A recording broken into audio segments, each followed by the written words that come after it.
According to the 9/11 Commission, the airplane that appeared over Washington and went on to strike the Pentagon was Flight American 77, the same plane that had disappeared from radar screens over West Virginia almost 1 hour before. But they never provided any evidence of that. As we have seen, the flight data recorder's serial number that could have identified the airplane was never released. All the debunkers have to show for Flight 77 is a small piece of wreckage carrying an American Airlines serial number. But this piece could have been placed by anyone onto the grass after the impact.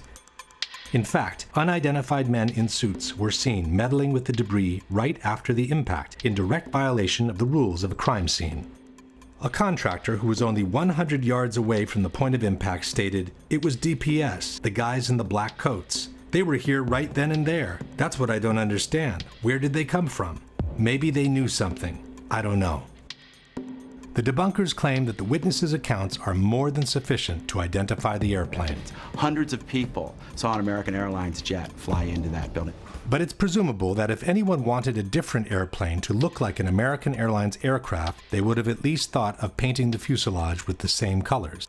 The majority of witnesses recall seeing a large airliner, but there are also witnesses who describe a much smaller, executive-like airplane. I was just casually looking out the corner, out of the window. In the corner of my eye, I saw what looked to be maybe a 20-passenger corporate jet, no markings on the side. From my office, I was able to see a white jet, like a Gulfstream type commuter jet, I guess. Omar, you say this was a smaller plane, 10 to 15 passengers maybe? No es muy grande. No es muy grande. It's not like too big, it's just... tú sabes los aviones comerciales. It's like business airplane. Like a business jet. Yeah. It looked like a commuter plane, 2-engine, come down from the south, real low, proceed right on and crashed right into the Pentagon. And are you fairly sure that it was what we sometimes describe and recognize as a small commuter plane? Yes, it was. By the witnesses' accounts alone, it's impossible to establish what kind of airplane it was. As the plane clipped 5 light poles before striking the Pentagon, the debunkers maintain that the distance between the light poles indicates a corridor wide enough that only a large airliner could have created it. Ce qu'on peut voir justement, c'est que l'avion en arrivant a tombé 5 pylônes qui étaient sur sa trajectoire, et ces pylônes étaient espacés de 25 mètres. Troviamo alcuni lampioni abbattuti, 5 lampioni. Tutti insieme fanno una fascia larga 26 metri. Facciamo finta di ipotizzare che non sappiamo che si tratti di un aereo. Sappiamo che c'è qualche cosa largo 26 metri che è passato di lì. 26 meters is roughly 85 feet, but the wingspan of a 757 is 124 feet, which means any airplane with an 85-foot wingspan could have downed those light poles. It didn't need to be a 757. In fact, with a 100-ton airliner hitting a reinforced concrete building like the Pentagon, one would expect to find a situation similar to this. What immediately stood out instead was the absence of large, identifiable pieces of debris which are usually found after the crash of an airliner. Bob Pugh was the first professional cinematographer to arrive on site. No one was in control of the area. I had free reign. And there's a lot of debris in the foreground of those videos. Again, very small pieces. I mean, I'm standing on pieces, a dinner plate or smaller in size. All the while I'm looking for wreckage, and I can't find a piece of anything that I recognize. I can't see the tail, I can't see the wheels, I can't see the engines, there's no chairs, there's no luggage. According to the debunkers, there are no large pieces of debris on the lawn because most of the airplane ended up inside the building. Quindi gran parte dei frammenti dell'aereo non sono fuori perché l'aereo è entrato nell'edificio. Purdue University has produced a detailed computer animation illustrating the official version of the event. We had the plans for the Pentagon, all the details, right down to the last reinforcing bar. The speed of the airplane and the direction from which came was given to us by the Transport Safety Institute. According to the official version, the plane approached in a low trajectory, clipping 5 light poles from the nearby intersection. Slightly tilted to the left, it hit a trailer parked outside the building with the bottom of the right wing, and then impacted the facade at an angle of 42 degrees. Most of the plane penetrated the facade and proceeded inside the building on a diagonal course, causing destruction as it was being destroyed. The fuselage pierced through the outer wall of the C-ring, producing this round-shaped exit hole 10 to 12 feet wide. There are, however, many problems with this version of the events. The first one is the actual wingspan of a Boeing 757. Most of us remember the facade of the Pentagon after it had collapsed. But before it collapsed, right after the impact, this is what the building looked like. This series of pictures was taken by a Navy photographer shortly after the impact. There doesn't seem to be enough damage for a Boeing 757 to have penetrated the building almost in full. Using the best part from each image, a digital expert has created this composite picture, which has become the universal tool of reference for anyone involved in the debate. The composite picture shows an almost continuous opening at ground level, about 90 feet wide. The damage extends to the second floor, with an entry hole about 15 feet wide. This is enough, maintain the debunkers, to have accommodated most of the plane inside the building. Effectivement, on peut se demander où est-il passé. Et puis, si on prend des photos qui ont été prises à des instants différents et qui justement, par un assemblage, ont permis de montrer les dégâts qui étaient réellement visibles sur la façade, et là on voit clairement que tout le rez-de-chaussée a été anéanti sur une longueur de 30 mètres, et puis au milieu, bien sûr, vous avez le trou de la carlingue. That gash in the E-ring was about 90 feet across. The wingspan of the plane was about 124 and change. That punched the hole into the building. It is true, the wingspan of a 757 is 124 feet, but the debunkers forget that the plane came in at a 42-degree angle, which makes the projected wingspan on the facade 160 feet wide.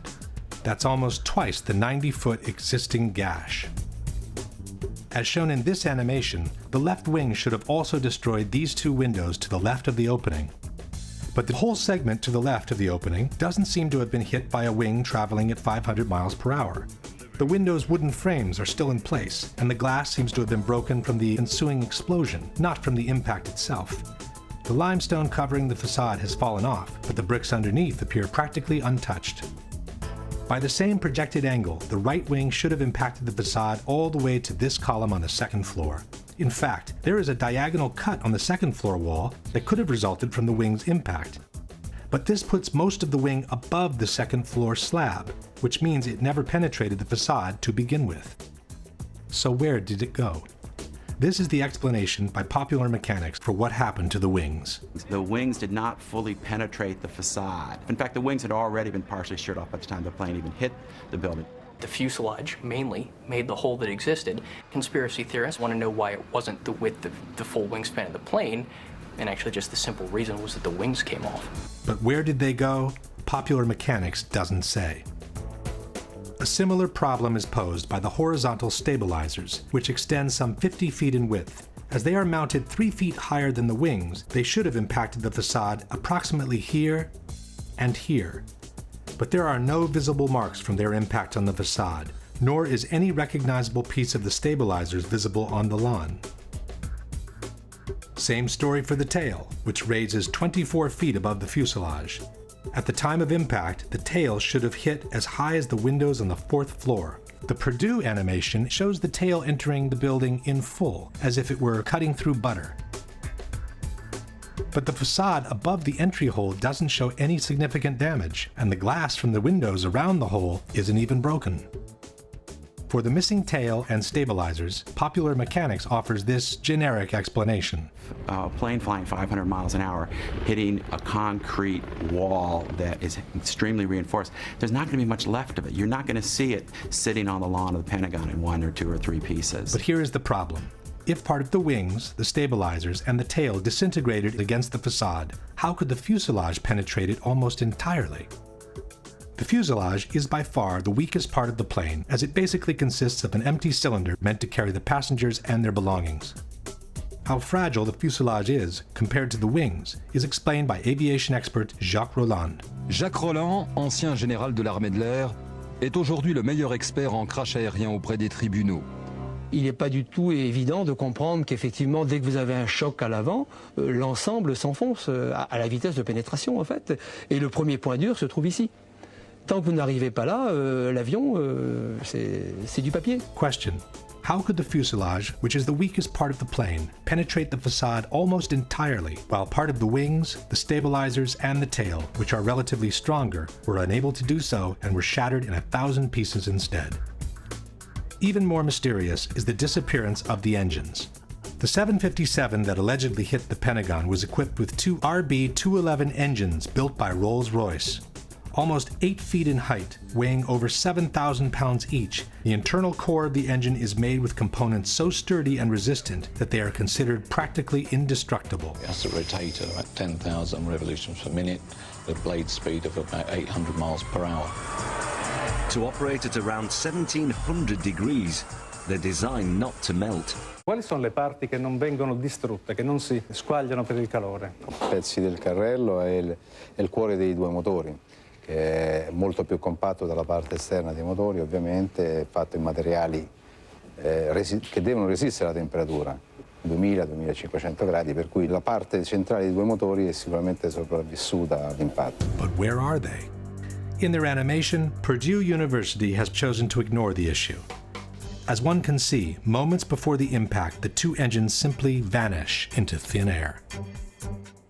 Debunker Paolo Attivissimo has made what he calls a cautious suggestion. Questo è un motore Rolls-Royce RB211. Questo è un oggetto trovato davanti al Pentagono. Quando dicevo prima, probabilmente i motori non sono completamente entrati, questo oggetto è di forma compatibile. Faccio il prudente, dico semplicemente che è di forma compatibile. But this rotor could have come from any engine. There is also another picture of a similar disc, or possibly the same disc, from a different angle. And then there is this part of an engine found inside the Pentagon. But we are not looking for scraps. We are looking for 2 3-ton pieces of machinery made with steel and titanium that after an accident should look something like this. Or like this. Or like this. In fact, had the Pentagon been hit by a 757, the two engines would have impacted the facade around these 2 points, just below the wings. This means they would have proceeded inside the building on a path somewhat parallel to the fuselage, carving a trail of destruction much more devastating than any other part of the plane. È un proiettile simile il motore? Sì, sicuramente sì. Può essere tranquillamente un proiettile. Lanciato a 800 km/h, la struttura viaggia. E non si ferma al minimo ostacolo. But there are no engines visible outside the exit hole, nor are there any other holes in the wall that could have been caused by an engine. Question: can you explain what happened to the core of the two engines, which is built with components so strong and resistant to be considered practically indestructible? Now for the biggest mystery of all, the exit hole. According to the official version, it was the fuselage of the plane that created this hole in the wall of the C-ring. On September 15, 2001, the Pentagon renovation manager stated, the plane penetrated through the E-ring, D-ring, C-ring. The nose of the plane just barely broke through the inside of the C-ring, so it was extending into AE drive a little bit. The AE drive is the internal alley separating the C-ring from the B-ring. But how could the fuselage have made it all the way through the wall of the C-ring? Un aereo che pesa 120 tonnellate, lanciato a 800 km/h, impatta una facciata, la trapassa. Nel trapassarla viene tritato dalle colonne che ci sono in mezzo, a mo' di grattugia, se mi passate questo termine, e alla fine quel che rimane sono solo frammenti molto piccoli. Quel poco che rimane in fondo arriva dall'altra parte. If the fuselage is only a cylinder and it gets cut and ground by the columns in 1,000 pieces, how can it retain the circular shape needed to punch this almost perfectly round hole in the wall? This is where the explanations by the debunkers become absolutely fascinating. The mass of the plane penetrated the building with enormous energy and continued into the building in a state almost more like a liquid than a solid. Then encountered reinforced concrete columns 2 feet thick. So the aircraft was flying through a forest of columns. The plane became almost like an artillery shell or a tank round. What actually came out, it was a circular ball of fire, which is how fire goes when it moves. That's why it has a perfectly round shape. By this time, there was an avalanche of debris that was moving as a single mass, much as in an avalanche of snow. Whether it was a liquid mass, a ball of fire, or an avalanche of snow, all these hypotheses are flatly contradicted by the Pentagon Building Performance Report, a document published in 2003 by the American Society of Civil Engineers. In assessing the condition of the columns on the first floor, the report reads, columns 3G, 3H, 3J, and 5J were damaged but still standing, although in the direct path of the fuselage. It is highly unlikely that any significant portion of the fuselage could have retained structural integrity at this point in its travel. The aircraft frame most certainly was destroyed before it had traveled a distance that approximately equaled the length of the aircraft. The length of the aircraft is 155 feet, which is roughly half the distance between the entry and the exit holes.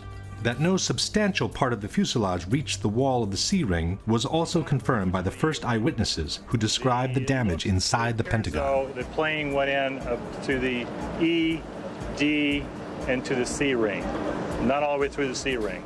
Question.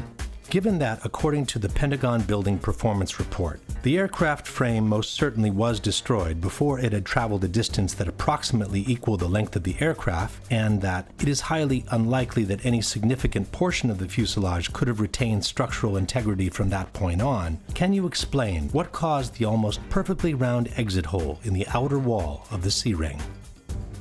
In conclusion, we have an opening on the first floor that's a bit more than half the projected wingspan of a 757. The tip of the left wing and most of the right wing missing without a valid explanation. The horizontal stabilizers and the tail also missing without a valid explanation. A fuselage that behaved more like a warhead than an empty cylinder made with aluminum. No trace whatsoever of the core of the two engines, and an exit hole on the C-ring that no one can rationally explain. Given all these facts, we must conclude that the damage observed at the Pentagon is not compatible with and must have been created by something other than a Boeing 757. The mystery of what hit the Pentagon could have been easily solved if the FBI had released the videos from dozens of surveillance cameras that are placed all around the impact zone. Yeah, there were a lot of cameras around the Pentagon. If you look at the Pentagon, you can see that there's cameras on each corner. There's cameras at some of the businesses around the Pentagon. And we know in those cases, the tapes were confiscated immediately by the FBI within hours of the event. When a Freedom of Information Act requesting all the videos covering the impact zone was filed, the FBI agent in charge of the tapes responded, "The FBI possessed 85 videotapes that might be potentially responsive to plaintiff's FOIA request. But," concluded the agent, "I determined that only one videotape showed the impact of Flight 77 into the Pentagon on September 11, 2001. This is the tape we have all seen many, many times." The FBI could have released all the videos anyway, just to allow the public to see by themselves what was actually shown in each of them. But for some reason, they preferred to keep them under wraps. I've filmed before down at the Pentagon, before 9/11. There's got to be at least 100 video cameras ringing that building, in the trees, everywhere. They've got that plane coming in with 100 angles. I want to see the video. I want to see 100 videos that exist of this. Why don't they want us to see that plane coming into the building? Not only has this question never been answered, but an in-depth analysis of the only footage of the impact ever released contains a dramatic surprise. Initially, the DoD released these 5 frames taken from a Pentagon parking security camera. Later on, in 2006, the DoD released the entire sequence from which the 5 frames had been extracted.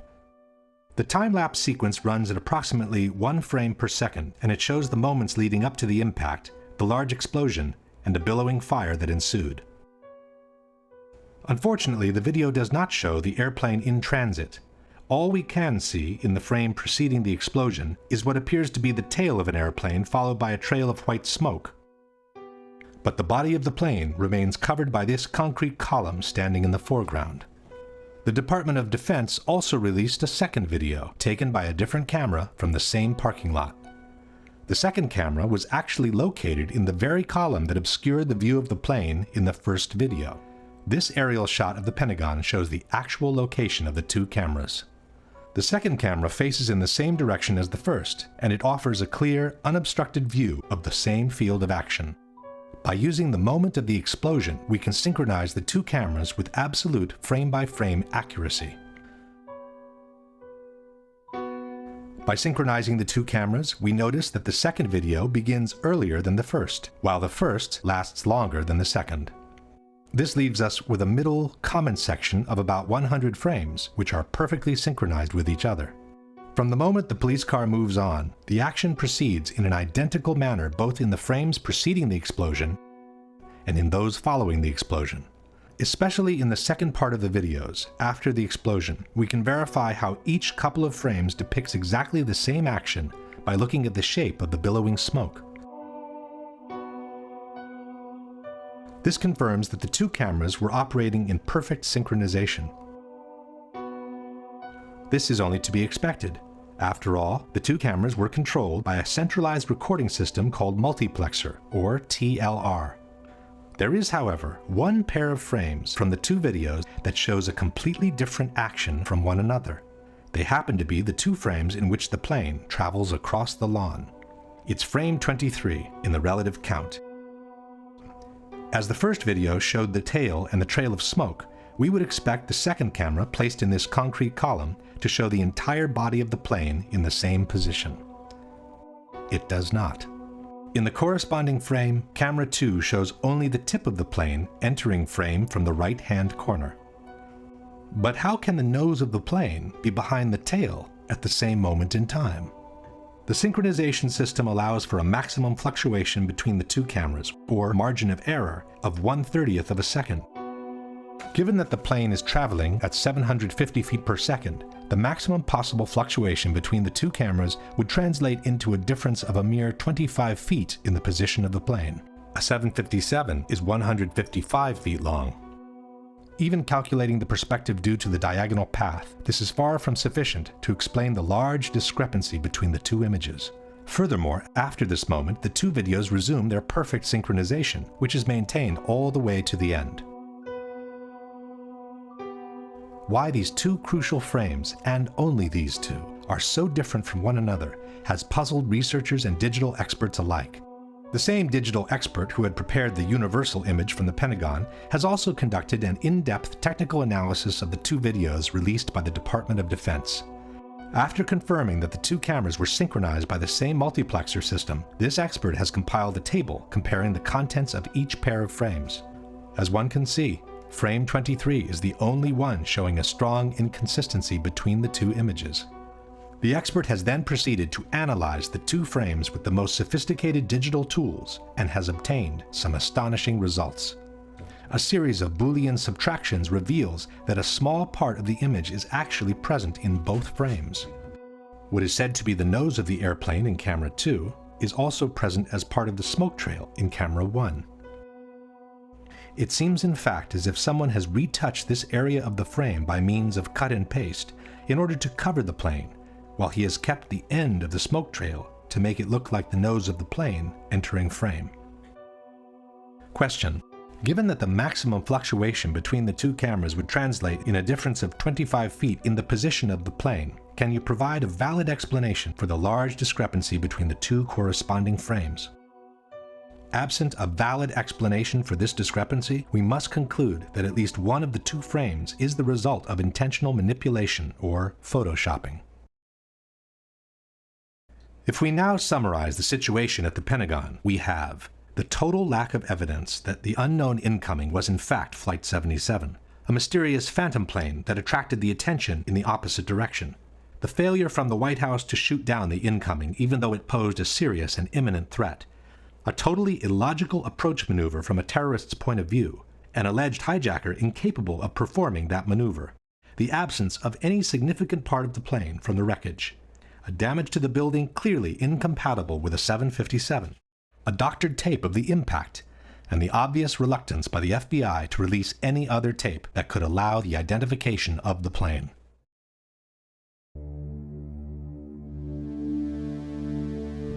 The whole issue of Flight 93 basically boils down to one question. If you just happened to drive by and someone told you that a Boeing 757 has just crashed into this hole and most of the 100-ton airliner is now buried under the ground, would you believe it or not? This is the kind of puzzlement the people from Shanksville experienced when they arrived on the crash site of Flight 93. We drove back that road, and where the road ended, that's where the plane was. And I mean, the only thing I could tell, I get out, like I said, I heard this thing, I felt the explosion, saw the fireball, and I get up there and I'm thinking, where is it, just debris pieces, small pieces of debris, and the trees were singed and burning, it was just smoldering. Nothing. It was just little pieces. There was nothing to actually, like a door or window or anything. You couldn't really, it was just little pieces of shrapnel everywhere. What's that right there? Over in here. TV reporters were also at a loss when faced with the idea that an actual plane had just crashed on that site. You know, at first I wasn't even sure that this was, that these were pieces of the plane. They're so small, and it's indistinguishable. You can't tell whether it's a piece of the fuselage or a piece of the seats. You don't know what it is. Chris Kanicki, he's a photographer. He was back there just a couple of minutes ago, and Chris, I've seen the pictures. It looks like there's nothing there except for a hole in the ground. Basically, that's right. From where we could see, there wasn't much left. Any large pieces of debris at all? No, there was nothing that you could distinguish that a plane had crashed there. It's really all you see is a large crater in the ground and just tiny, tiny bits of debris. Alert also went out to Somerset County Coroner Wallace Miller.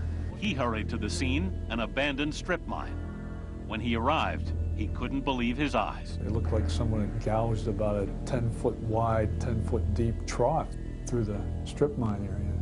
But when you looked in, it was just covered with dirt. There was nothing there that you could really say was an airplane. Dennis Roddy was the editor-in-chief of the Pittsburgh Gazette. Airplane debris? Nothing I could identify. Possibly the most disconcerted of all was the mayor of Shanksville, Ernie Stuhl. Ja, mein Schwager und ein guter Freund von mir waren die Ersten hier. Sie haben in Shanksville an einer Straßenecke gestanden und sich unterhalten. Ihr Wagen stand gleich in der Nähe und so waren sie die Ersten hier. Dann kam erst die Feuerwehr. Alle waren wie vor den Kopf gestoßen, weil sie zu einem Flugzeugabsturz gerufen wurden. Aber da war kein Flugzeug. Kein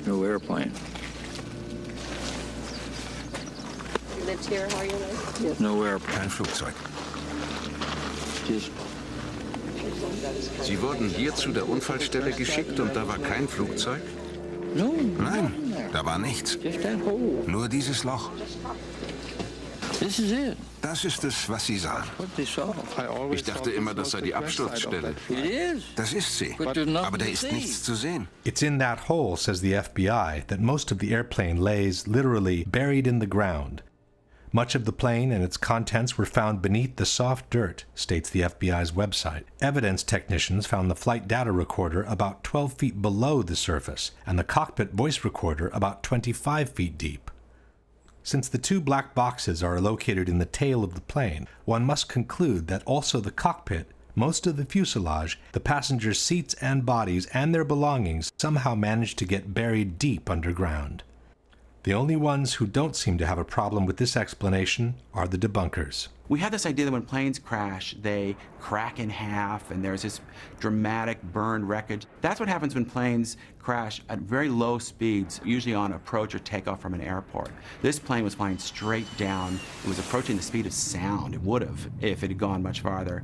And it penetrated into soft ground with incredible velocity. Ma qui la caduta è stata diversa. L'aereo era quasi verticale quando si è schiantato a una velocità altissima. L'aereo si schiaccia quasi nel terreno, produce un cratere piccolo e quello che rimane va a finire quasi tutto nel terreno. First of all, it isn't true that the plane hit the ground almost vertically. According to the NTSB flight path, the 757 hit the ground at an angle of about 45 degrees. This fact alone removes much of the exceptionality the debunkers would like to attach to this crash. But even if it were true that the plane fell almost vertically, how could the hole have closed itself up even before the first responders arrived?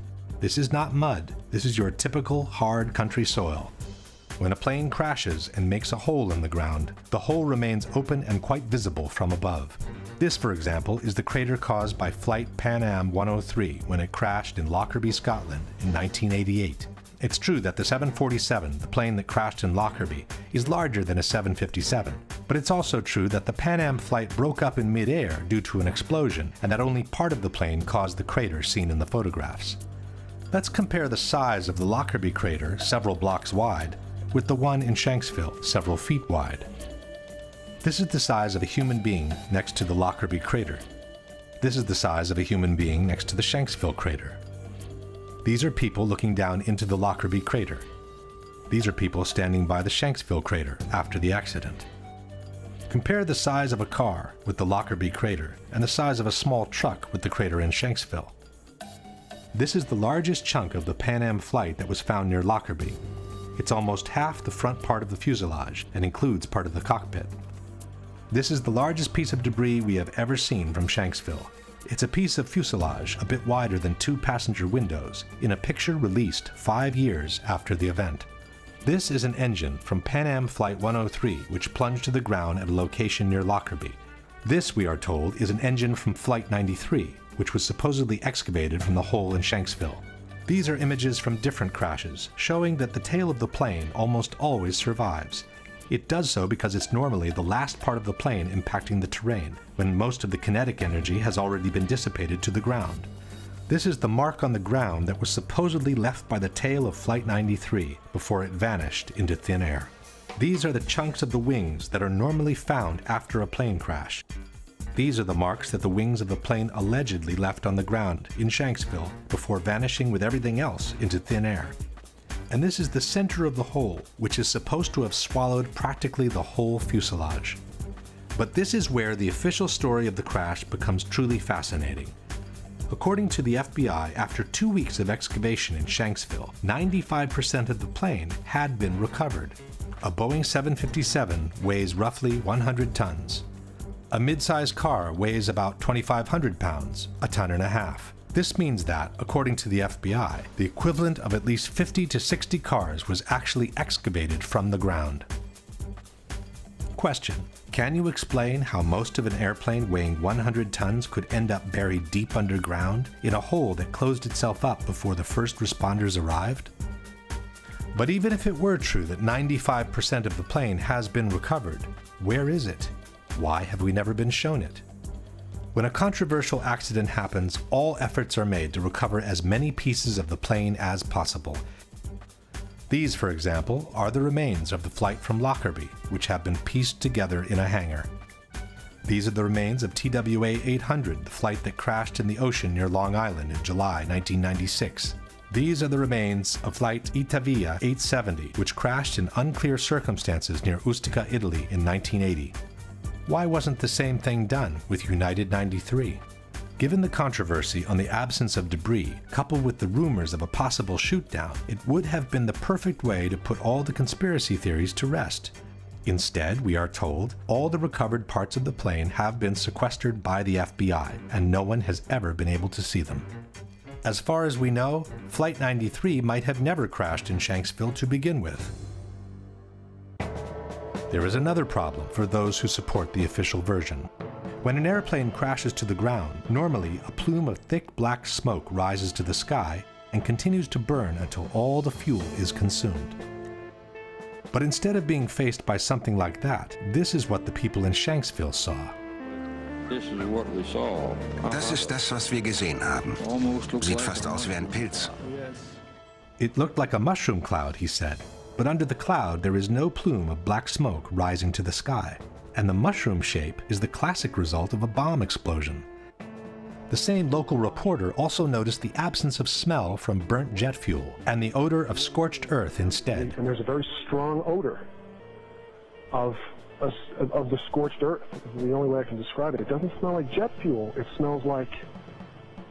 Kendall, how do you describe it? Just burned earth. Burned earth. It smells like burned earth. The grass next to the hole also indicates there was no fire after the explosion, as it appears perfectly dry and untouched all around. Some have suggested that this is only the initial explosion, and that the plume of black smoke hasn't started to rise yet. But this hypothesis is disproven by this video, taken by a local amateur shortly after the explosion took place. Crash over on Lambertsville Road. As one can see, the initial cloud floats in the air, but the typical plume of black smoke rising from below is not there. Don't know anything If we fast forward the video, we can see that the situation doesn't change much.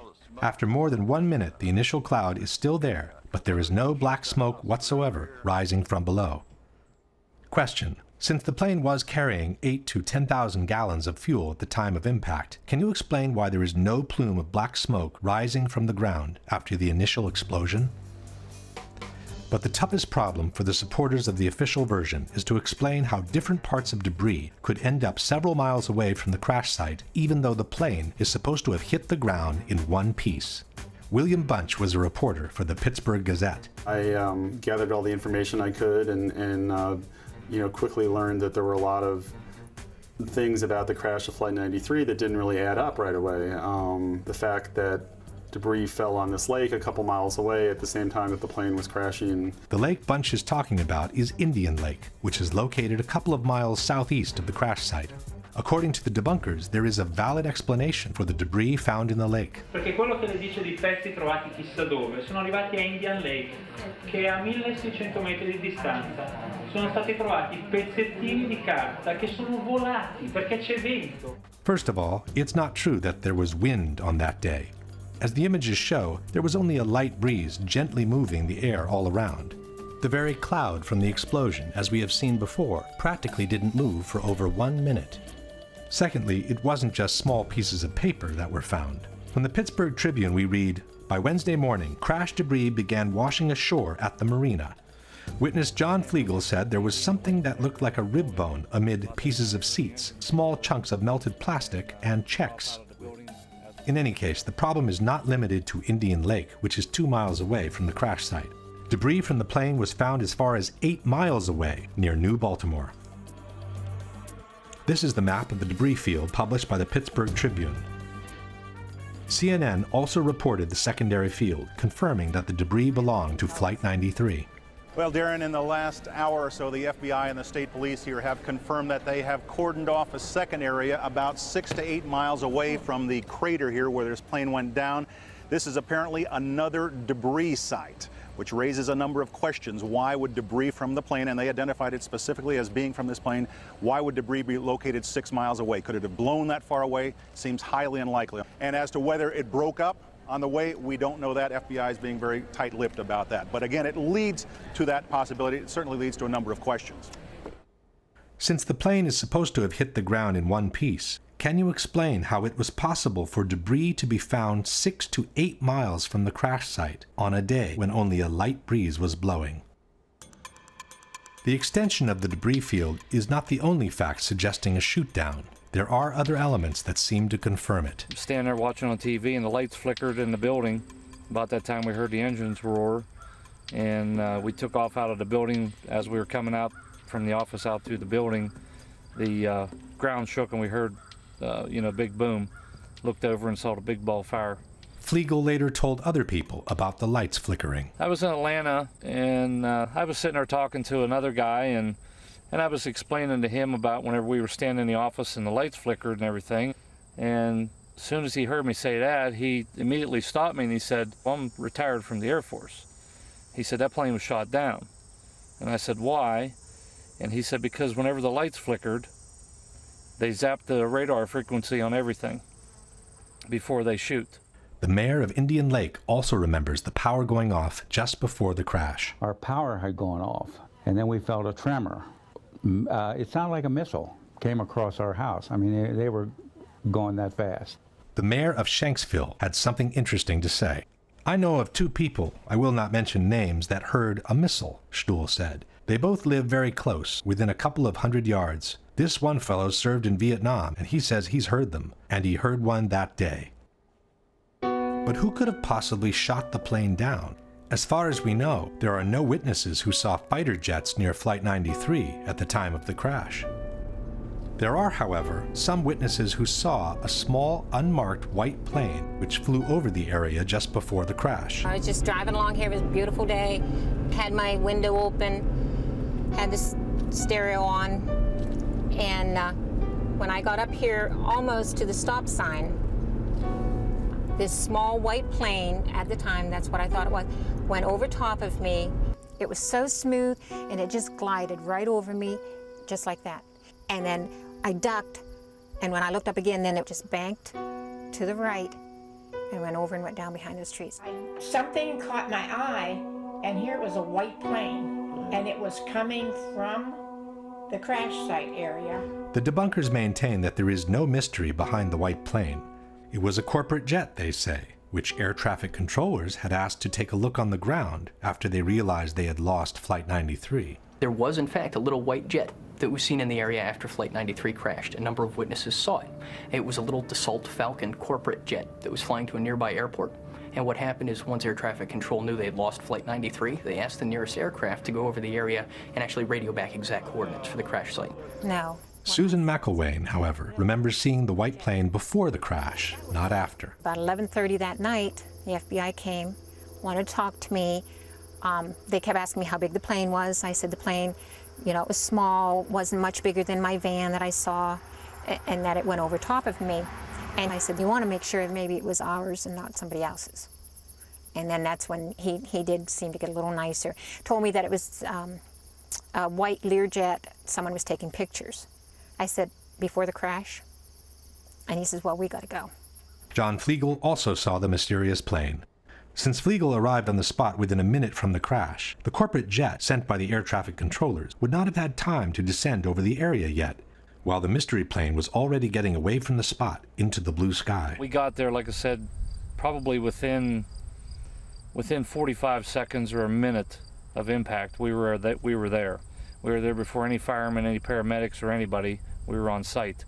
When we got there, there was a plane flying up above, and he was smart. He flew straight for the sun, so you couldn't look at it and see exactly what type of plane or if it was a fighter or what it was. But you know, we caught a glimpse of it, and as he was swinging, he was basically traveling in the same direction as the plane. If the plane was actually shot down, one big question arises. What are we to make of the heroic gesture by the passengers who chose to force the plane to the ground, we are told, in order to save the lives of other fellow countrymen?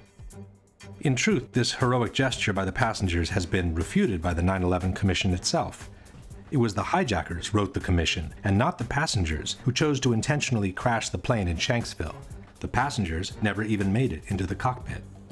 From the final report we read, at 9:57, the passenger assault began. But for more than 5 minutes, writes the commission, the passengers were unable to break into the cockpit. After a while, as the outside attack continued, Jarrah asked, "Is that it? Shall we finish it off?" A hijacker responded, "No, not yet. When they all come, we finish it off." It should be noted that this dialogue was allegedly extracted from the cockpit voice recorder of Flight 93, but the actual recording, as we have said before, was never played in public. At 10:02, a hijacker said, "Pull it down, pull it down." The hijackers remained at the controls, but must have judged that the passengers were only seconds from overcoming them. The airplane headed down, the control wheel was turned hard to the right. The airplane rolled onto its back, and one of the hijackers began shouting, "Allah is the greatest, Allah is the greatest." With the sound of the passenger counterattack continuing, the aircraft plowed into an empty field in Shanksville, Pennsylvania at 580 miles per hour, about 20 minutes flight time from Washington, D.C. Jarrah's objective, concludes the commission, was to crash the airliner into symbols of the American Republic, the Capitol, or the White House. Question: given that they were only 20 minutes away from Washington, and for almost 6 minutes the passengers had been unable to enter the cockpit, why didn't the hijackers continue flying towards the Capitol? And even if they thought they couldn't make it to Washington, why didn't they try to crash the plane onto a small town nearby? Why crash the plane in an empty field where they knew they could not kill any more victims than those that were already on the plane with them? Maybe a less fictional explanation for Flight 93 is the one offered by Vernon Gross, author and former NTSB investigator. The role the government plays in times of stress, how they view the public. Can the public stand the truth? Or shouldn't we need a legend at this point. We need a really neat story of reacting against such a dastardly act as was happening. So it's really nice and convenient to think of the Beamer story, let's roll, and that becomes just like the Alamo. And it's just one of those legends, and I think there'll be a lot of pressure to let the legend stay where it is. If we now summarize Flight 93, we have no proof whatsoever that the terrorists boarded the plane, nor that they were ever in the cockpit. An alleged hijacker who could not have flown an airliner in the way that Flight 93 was flown. A false, concurrent hijacking that called the attention away from the real one. No proof whatsoever that Flight 93 crashed in the field near Shanksville. an extended debris field which flatly disproves the official version of the crash and suggests that the plane broke up in mid-air instead, an unexplained small white jet leaving the area right after the impact, and the fact that the passengers who called from their cell phones could not have been on that plane to begin with, which strongly suggests their revolt was a scripted, fictional event intended to fuel a prefabricated legend.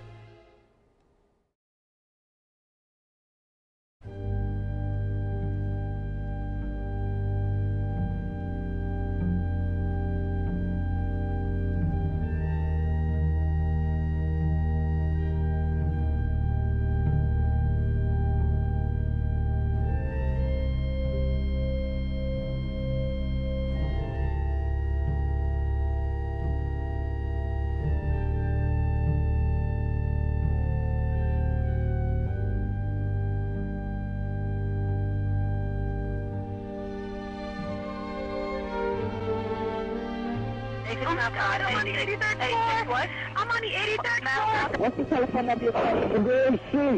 You can do anything 41 2623. Are they going to be able to get somebody up here? Well, of course, man. We're coming up for you. Two of us in this office. We're not ready to die, but it's getting bad. There's no one here yet, and the floor is completely engulfed. We're on the floor, and we can't breathe. Please, hurry. No fire for now, and no smoke, right? Of course there's smoke. Where are you? What's where you guys up to? We're getting there. We're getting there. Doesn't feel like it, man. I got one kid. It's very hot. I don't see any air anymore. Okay. All I see is smoke. Smoke rises. We're on the floor. We're in the window. Can't see. Can you stay on the line with me, please? Yes, ma'am. I'm going to die, aren't I? No. I'm going to die. Ma'am, say your prayers. Thank God to blow you in from the left. Help! Help! Ma'am? Help! What the hell happened? Oh, my God. Oh, God!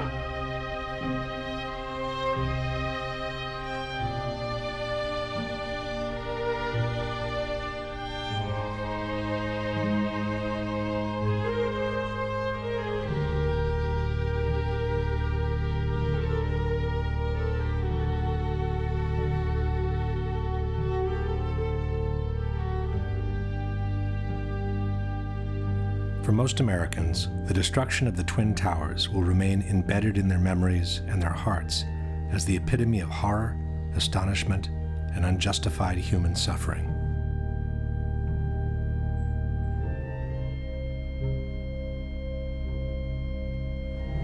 But for some, it may have represented the moment where large corporate interests of global reach and cynical economic greed found the perfect place for a secret encounter. Common wisdom has it that the September 11 attacks destroyed two of the best jewels America has ever had. But exactly jewels, the Twin Towers, were not. While they sat on some of the most valuable real estate in the world, after 30 years the Twin Towers had become obsolete. With each of the floors built as an open space of almost 1 acre in size, the rising cost of energy had made it extremely expensive to keep the buildings warm in winter and cool in summer. General maintenance was also very expensive compared to buildings from more recent years. In his 1999 book on the Twin Towers, Divided We Stand, author Eric Darton wrote, "When the World Trade Center was bombed in February 1993, it was already passing its prime as office space, overtaken by a generation of more recent, cybernetically smart buildings with higher ceilings and greater built-in electrical capacity. To maintain the Trade Center as Class A office space commanding top rents, the Port Authority would have had to spend $800 million rebuilding its electrical, electronic communications, and cooling systems." Furthermore, after the 1993 bombing, the tenancy had dropped dramatically, and it had been very hard to bring it back to normal levels. But the biggest problem with the Twin Towers was the large amount of asbestos they contained. Built in a time when the use of asbestos was still allowed in civil construction, at least 400 tons of this extremely dangerous material had been used to fireproof the steel structure of the buildings and to insulate hundreds of miles of pipings for water, heating, and air conditioning. Asbestos was also present in the ceiling panels, the elevator shafts, and the vinyl tiles from office floors. From a property condition assessment of the Twin Towers dated December 2000, we read, "According to Port Authority records, a total of 7 million square feet of vinyl asbestos floor tiles were installed in the World Trade Center. By the time asbestos was banned from civil construction, the Twin Towers were nearing their completion. Initially, the asbestos was encapsulated wherever possible to prevent the particles from being inhaled. But in the 1990s, the regulations grew tighter, and every time a simple renovation was needed, the complete removal and replacement of the asbestos was also required. At the same time, because of the health risk it posed, the cost of asbestos removal and abatement had been skyrocketing. Safety procedures required the areas to be treated to be vacated in advance, hermetically sealed, and kept under negative pressure at all times to prevent particles from escaping outside. Only specialized workers could access the area, wearing airtight suits and respirators. A full decontamination process was required every time they left the area. In the mid-90s, the Port Authority put out different bids for the removal and replacement of the asbestos in a case-by-case scenario. For example, this is a 1995 contract for the installation of 2 low-voltage substations in Towers 1 and 2. One section in the contract listed the replacement of asbestos at floors 41, 42, 75, and 76 in Tower 1 and floors 75 and 76 in Tower 2. Total cost for the asbestos removal and replacement, $868,000. Tower 2, 40th floor, contract for asbestos removal and abatement, total cost, $650,000. Towers 1 and 2, removal of asbestos and new ceilings at floors 7, 41, and 75. Total cost, $882,000. It soon became clear that the Twin Towers were quickly turning from a prestigious asset into a serious liability. From the December 2000 condition assessment, we read, from 1986 to 1999, a total 31 contracts were bid, and a total of $58.2 million was spent in abatement projects. By then, 3.5 million square feet of vinyl asbestos floor tile was removed. Only half of the initial 7 million square feet installed. At the estimated cost of $5 to $6 per square foot, that accounted for an additional $20 million in cost for the Port Authority, and that was for the floor tiles only. There were also hundreds of thousands of square feet of spray-on fireproofing to be removed throughout both buildings. And then there were the elevators. This is the list of elevator shafts with asbestos-containing material as of December 2000. This is Tower 1, and this is Tower 2. Reportedly, by the year 2000, the Port Authority was looking at an asbestos abatement bill of as much as $1 billion, the same money it would have cost to build a brand new tower. Back in the 90s, the Port Authority had sued the insurance companies, trying to get them to cover the cost of the asbestos removal. But in May 2001, 4 months before the terrorist attack, the Port Authority of New York and New Jersey lost their 10-year-old court battle.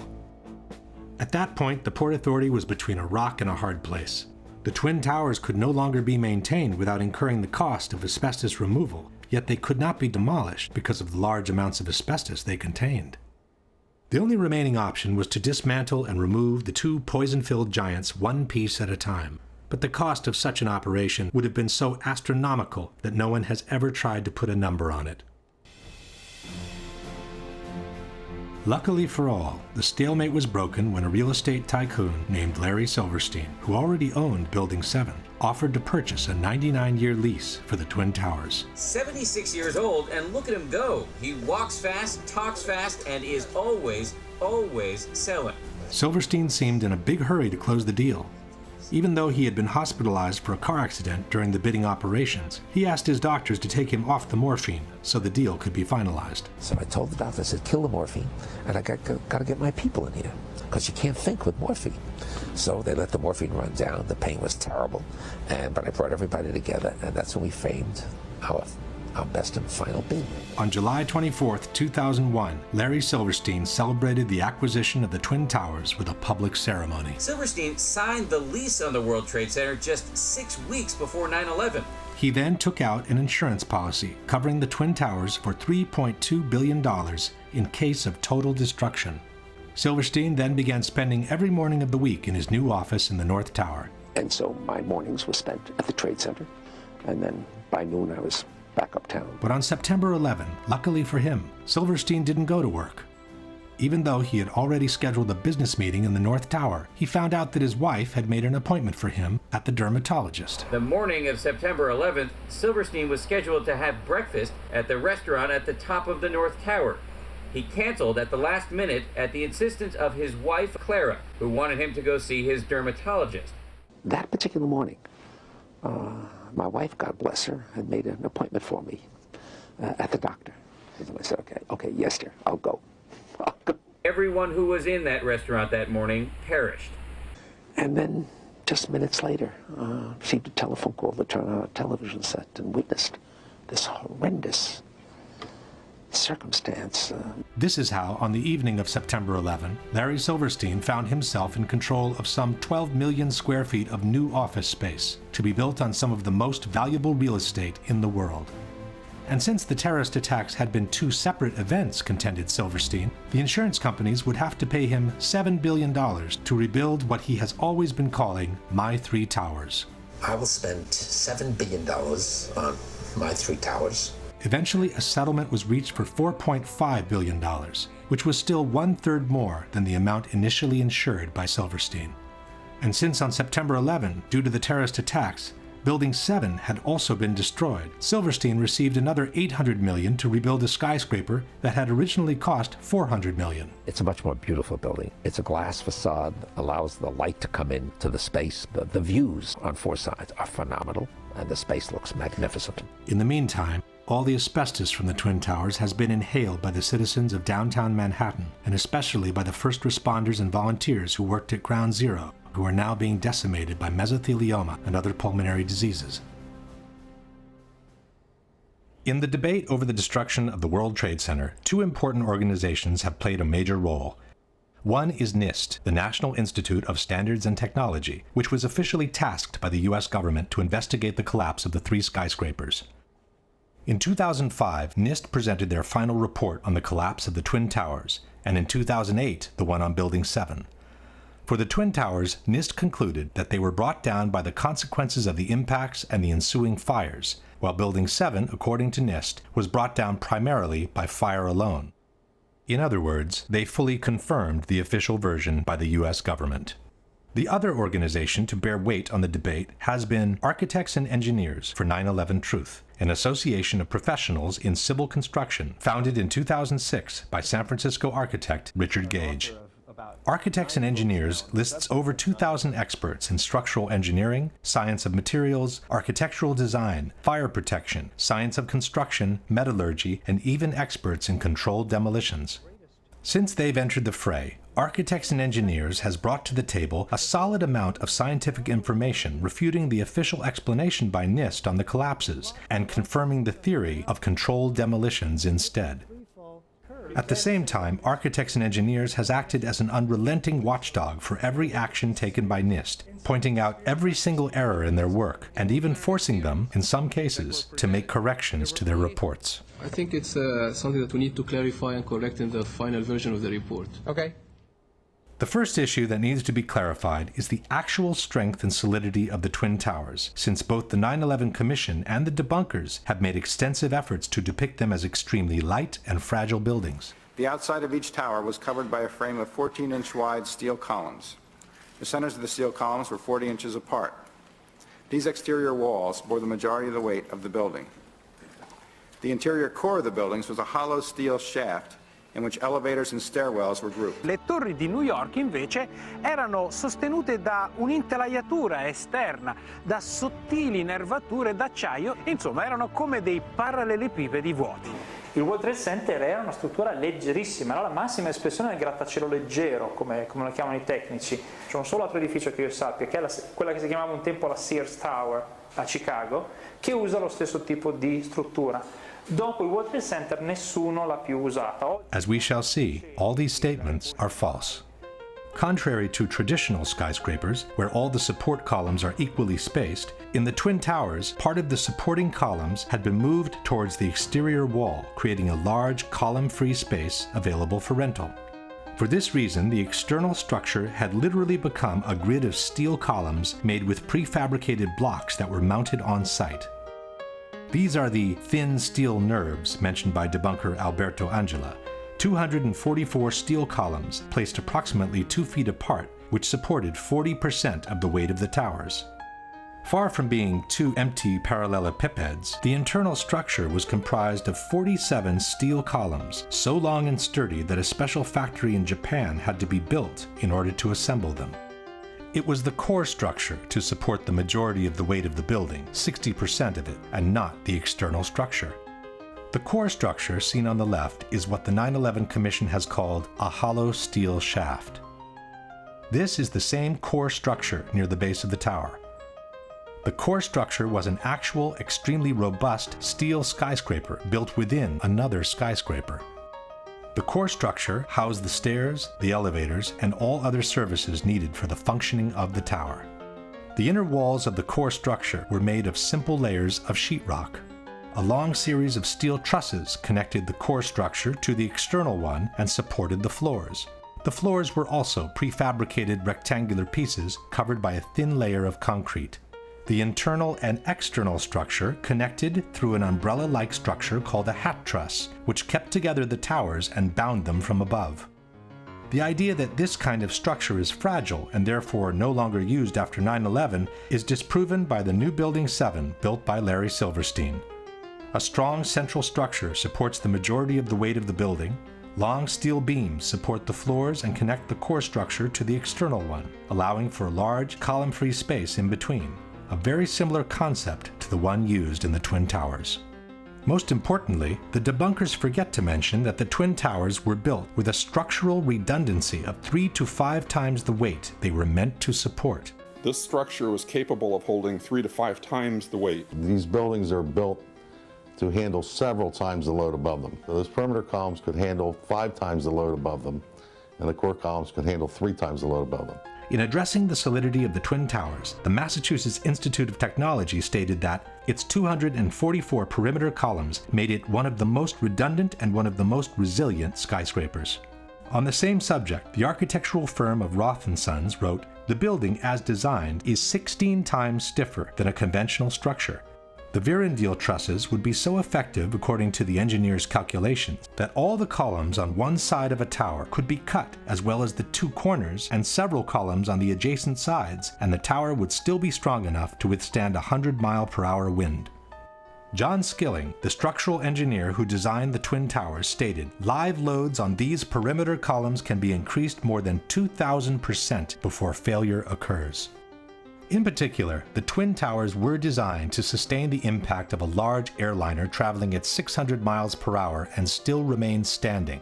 Interviewed in 1993 by the Seattle Times, John Skilling stated, "We looked at every possible thing we could think of that could happen to the buildings, even to the extent of an airplane hitting the side. Our analysis indicated the biggest problem would be the fact that all the fuel from the airplane would dump into the building. There would be a horrendous fire, a lot of people would be killed, the building structure would still be there." And it was.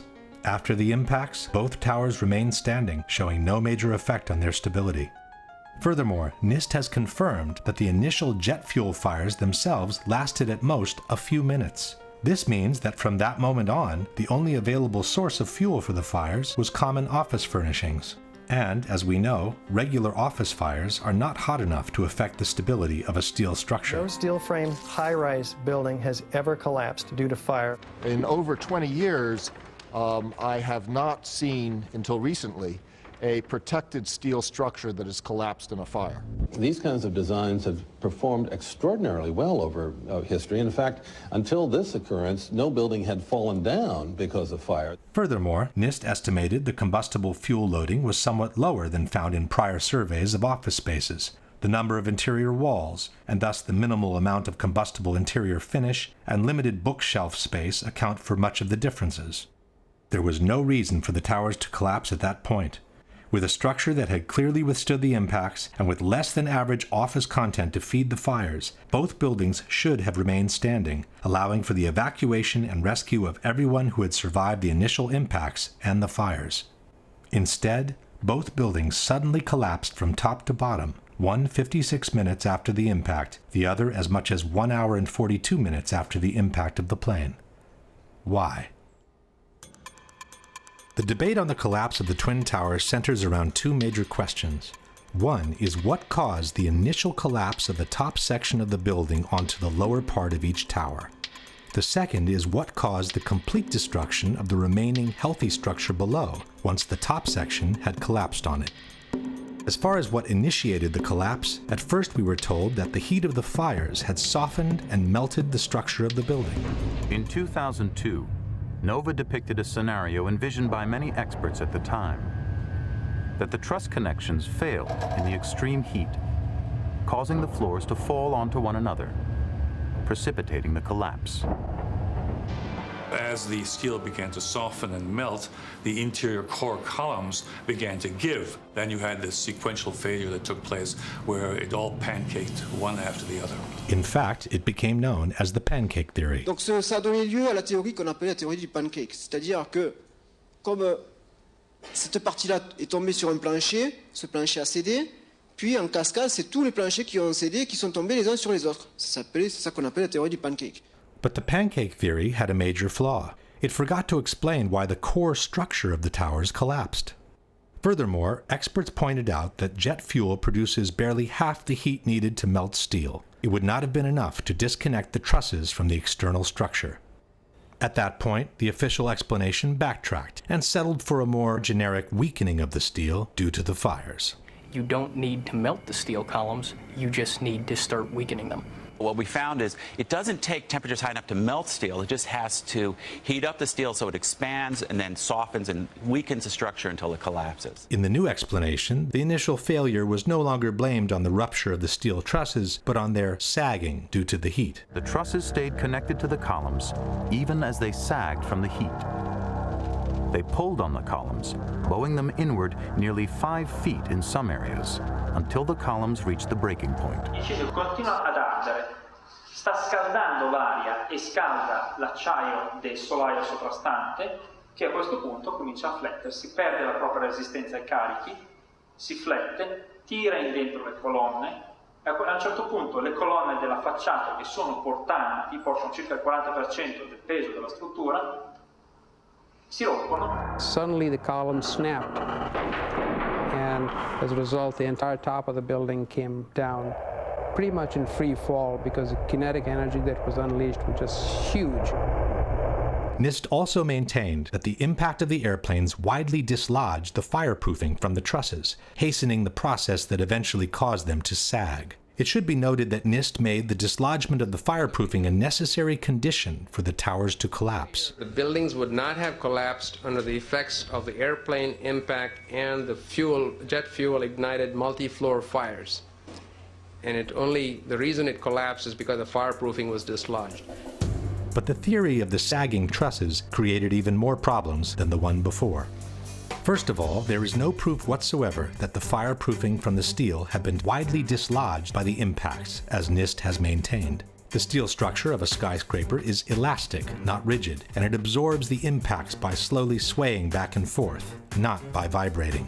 The building swayed slowly one way toward the Hudson River to the west. And by the time it came back, I just jumped up and just had to get out of the elevator. In fact, there are good reasons to believe that the fireproofing from the steel was not dislodged at all, as in the following example. This is James Glanz for the New York Times. When the plane hit the North Tower between the 94th and the 98th floors, Steve McIntyre, an engineer for the American Bureau of Shipping, was reading his email on the 91st floor. The plane hit, and I think he described it as the biggest wham he'd ever heard. But there wasn't much shaking. His email was still there after the impact. He was still staring at a glowing screen. He had a little knick-knack, a piece of slate in the shape of a sailboat, hadn't fallen off his desk. Pictures of his wife and kids just propped up on a bookcase were still upright. Nothing had fallen over. McIntyre was just below the point of impact. If his pictures didn't even fall, why should the spray-on fireproofing have been detached from the steel trusses? Secondly, there's no proof that the temperatures were high enough to seriously weaken the steel in any case, with or without fireproofing. The majority of the jet fuel was burnt up instantly in the big fireball, and it was gone. The fires that were left were office furnishings and carpet and things like that. A lot of things in these kind of buildings have to be fire resistant by nature. It's required by code. In their computer simulation, NIST claims to have observed temperatures beyond 1800 degrees during the fires. But NIST has used their own computational model, and they've never published the data from their simulation. When architects and engineers asked to verify the computer model used by NIST, their request was denied. The truth is that NIST itself admitted in their own report to have no proof for temperatures high enough to seriously weaken steel. From the NIST report we read, of the more than 170 areas examined on 16 perimeter column panels, only 3 columns had evidence that the steel reached temperatures above 250 degrees centigrade or 480 degrees Fahrenheit. Only 2 core column specimens had sufficient paint remaining to make such an analysis, and the temperatures did not reach 250 degrees centigrade. No conclusive evidence was found to indicate that pre-collapse fires were severe enough to have a significant effect on the microstructure that would have resulted in weakening of the steel structure. In other words, NIST openly admits to have no proof to support their own theory. In conclusion, the known facts are: steel melts at about 2800 degrees Fahrenheit. Softening can begin at about 1100 degrees Fahrenheit. Except for 3 isolated spots, NIST admits to have found no proof of temperatures beyond 480 degrees Fahrenheit, which is less than half the temperatures needed to seriously weaken steel. On the other hand, there is multiple evidence that the temperatures needed to seriously weaken steel were not reached for a sustained time in the Twin Towers. The first one is that a group of 16 people managed to descend through the area devastated by the impact without obviously being burned alive. One of them is Brian Clark. And when we came to the 78th floor, the last layer was standing, but it was cracked. And there were flames licking up the other side of the wall like this. It wasn't a roaring inferno. I sensed that the flames were maybe starved for oxygen right there, you know, in the interior. We kept going, and we got onto the 74th floor. When we got down that far, normal conditions. The lights were on, fresh air coming up from below. Attivissimo has maintained that these people managed to survive because in that part of the building the stairwell runs on the side of the tower and not through the center. Quando sono passati di lì, sono passati attraverso una zona che era nell'angolo opposto rispetto agli incendi. Quindi è logico che non siano stati bruciati. Questa scala fa questo giro e scende. In truth, stairwell A traverses to the side of the tower on the 82nd floor, but Clark and his colleagues were on the 84th. This means they descended 2 floors in the center of the tower before crossing over. Furthermore, one of Clark's colleagues went back from the 81st to the 91st floor before descending all the way to the ground. Ron DiFrancesco, who went in the 81st floor with me, he went up to 91, caught up to the people, laying down on the floor, to thinking that there was fresher air at floor level. He made his way back to the stairs. And so I started to run downstairs, and so I ended up on ground level, and I went to walk out. Had there been a temperature of 1100 degrees around the stairwell, nobody would have been able to go through it alive. Secondly, there is a series of thermographic images shot with an infrared camera showing temperatures much lower than those needed to soften steel.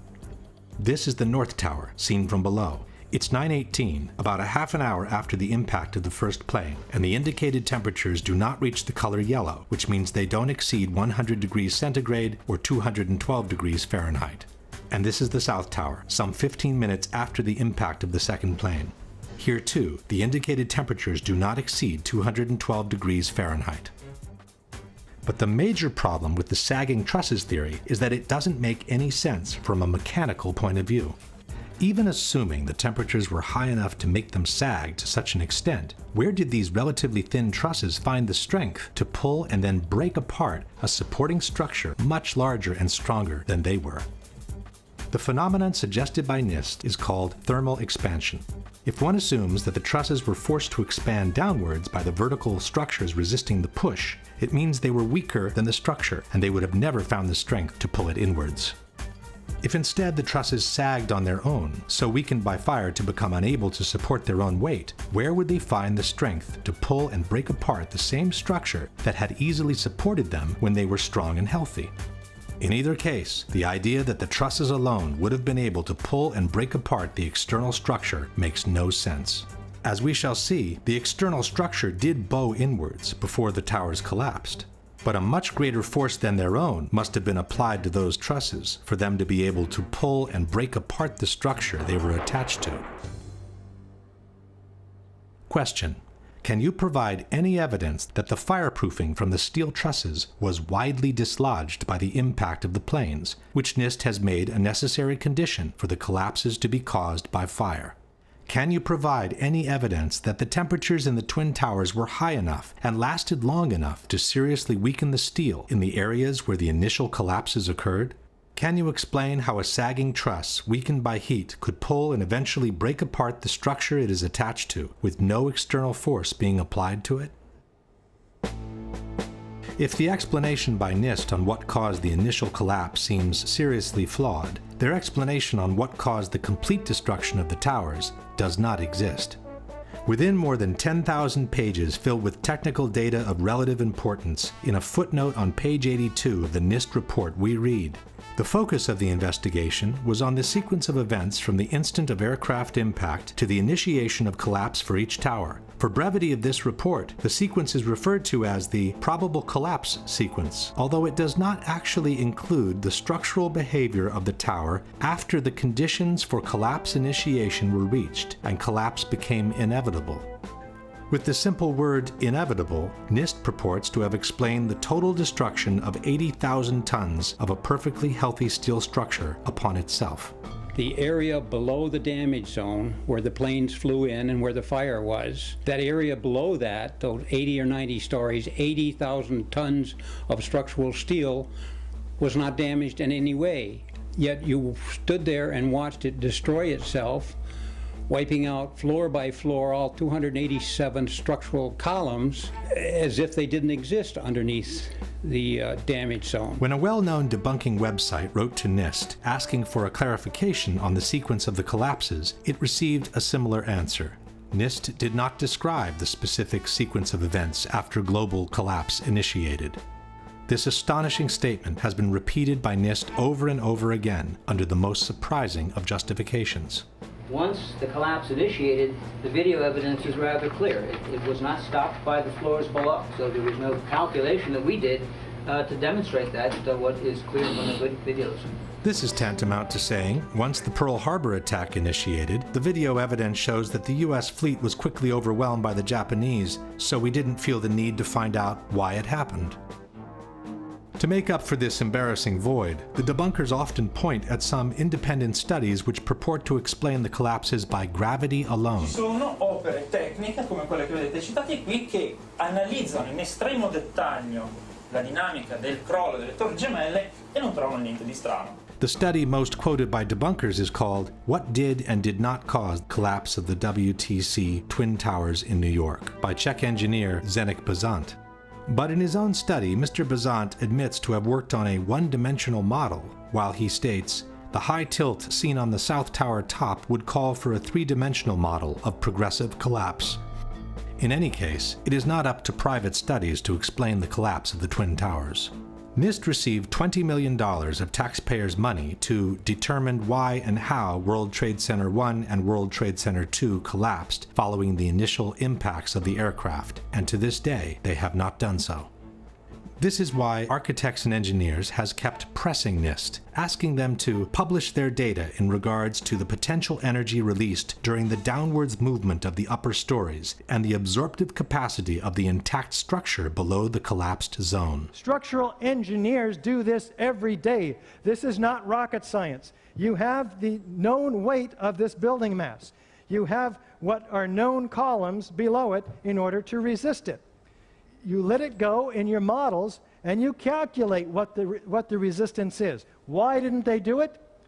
Could it be because they knew darn well that it would not have collapsed at all? In fact, it could be suggested that NIST never explained the collapses by gravity alone because it would be impossible to do so without violating at least two of the most fundamental laws of physics. One is Newton's third law of motion, which states that for every action there is an equal and opposite reaction. This means that two opposing forces will neutralize each other. In a head-on collision, the two cars absorb each other's kinetic energy and transform it into physical deformation or damage.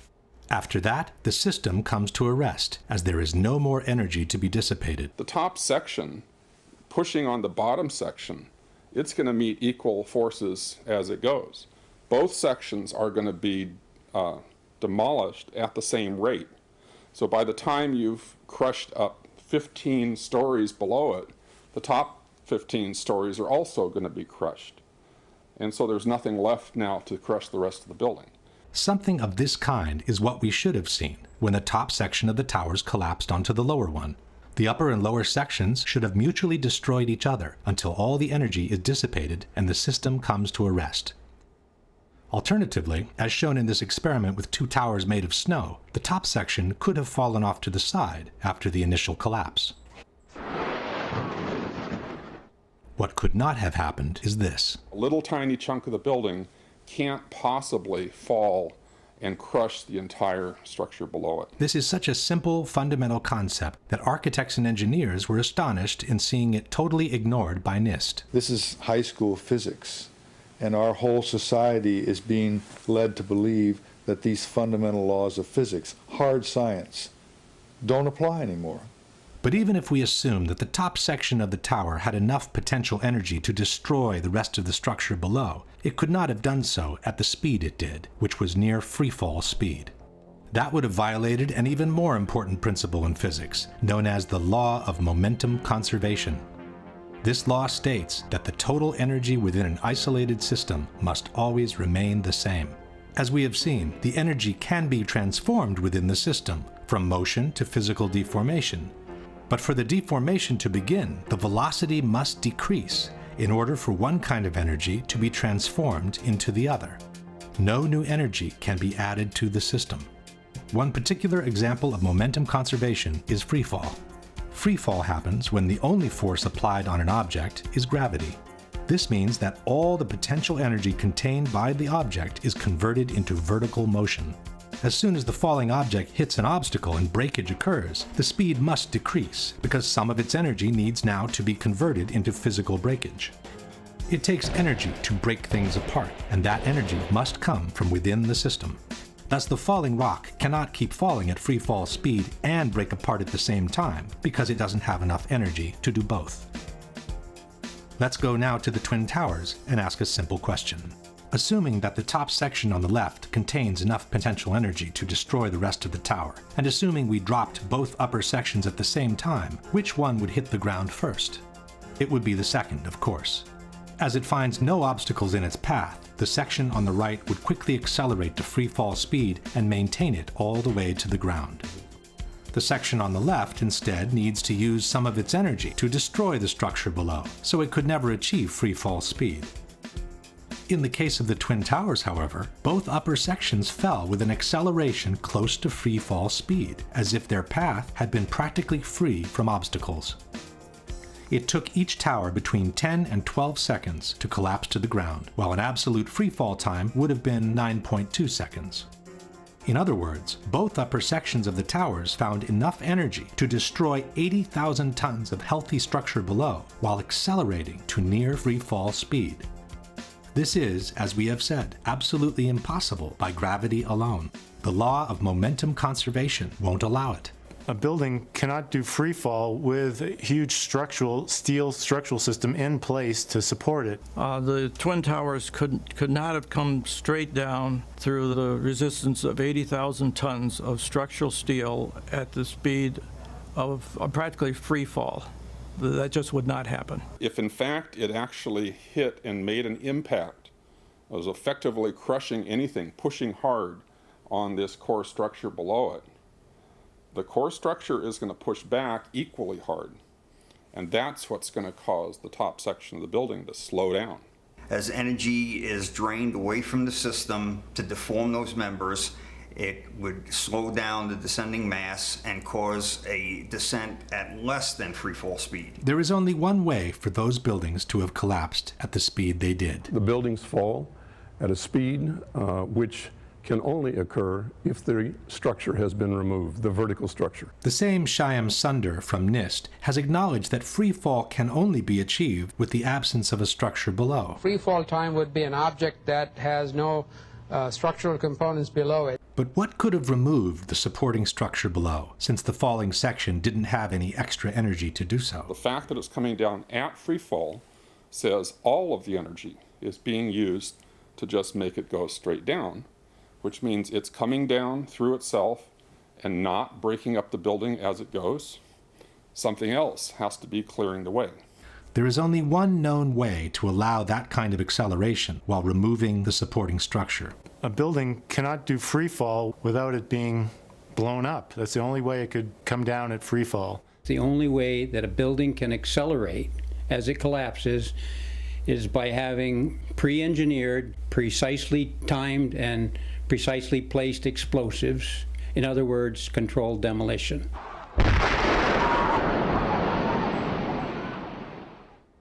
Since a near freefall speed automatically means a controlled demolition, the debunkers have tried to deny that the Twin Towers fell in about 10 seconds each. Tempi di crollo, si parla di 10 secondi, tempo di caduta libera, esatto, ma i tempi di crollo delle torri gemelle non sono quelli di una caduta libera. Sono, sulla base dei video disponibili, di almeno 16 secondi. Basta ascoltare la durata del boato.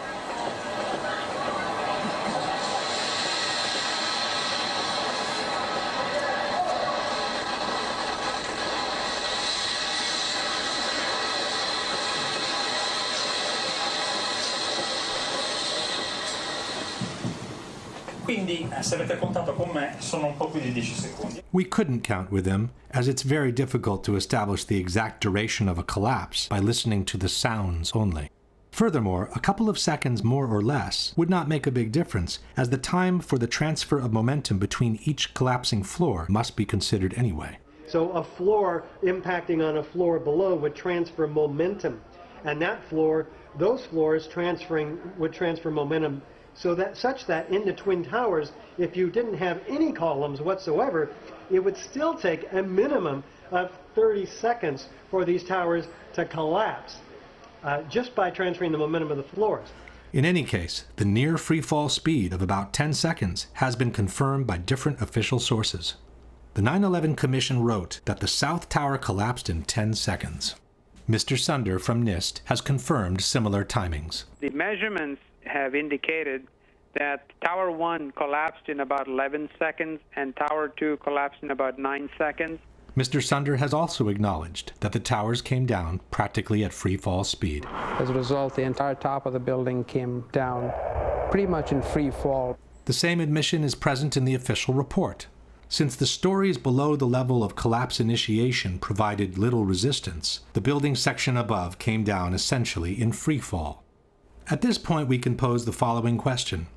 Given that the building section above came down essentially in free fall, given that for free fall to occur, no supporting structure must be present, and given that the falling sections didn't have any extra energy to destroy the structure below, can you suggest anything different from some kind of controlled demolition for the removal of the supporting structure, which was necessary for near free fall speed to be achieved? At this point, one may wonder what the response by the debunkers has been to all the scientific arguments presented by architects and engineers. There has been no response. All the debunkers have done is to either belittle this association of professionals or to ignore it altogether. Et pour les ingénieurs, quand vous regardez les ingénieurs qui ont signé, alors là, c'est hallucinant. C'est-à-dire que vous avez des ingénieurs en électricité, en hydraulique, en sûreté nucléaire. Enfin bon, c'est vraiment la tour de Babel de l'ingénierie. Les personnes qui sont compétentes en calcul de structure, alors je les ai regardées, une petite trentaine, je suis généreux. Hein. Whether the experts in structural engineering are 30 or 300, it should not make any difference. It's their arguments that must be refuted, and Courant has never done so. Attivissimo instead has chosen to belittle architects and engineers as a whole by terming all its members as gymnasium builders. Abbiamo soltanto Richard Gage e i suoi 1200 costruttori di palestre che dicono ma secondo noi. But Attivissimo has never responded to their arguments either. But the most shocking statement comes from Popular Mechanics. In their book, Debunking 9/11 Myths, they wrote, "Not one of the leading conspiracy theorists has a background in engineering, construction, or related fields." This statement appears both in the original publication dated 2006 and in the revised edition published in 2011. By then, architects and engineers had been active for almost 5 years, listed more than 1,300 experts in civil engineering, had made presentations in 20 different countries in the world, and had been invited on national television several times. And what caught my eye is their claim that more than 1,300 architects and engineers examined the evidence about Building 7's collapse and disagree with the official report issued by the National Institute of Standards and Technology. I certainly am much more open-minded about it than I was, and it is because of the involvement of the 9/11 families and all these engineers and architects.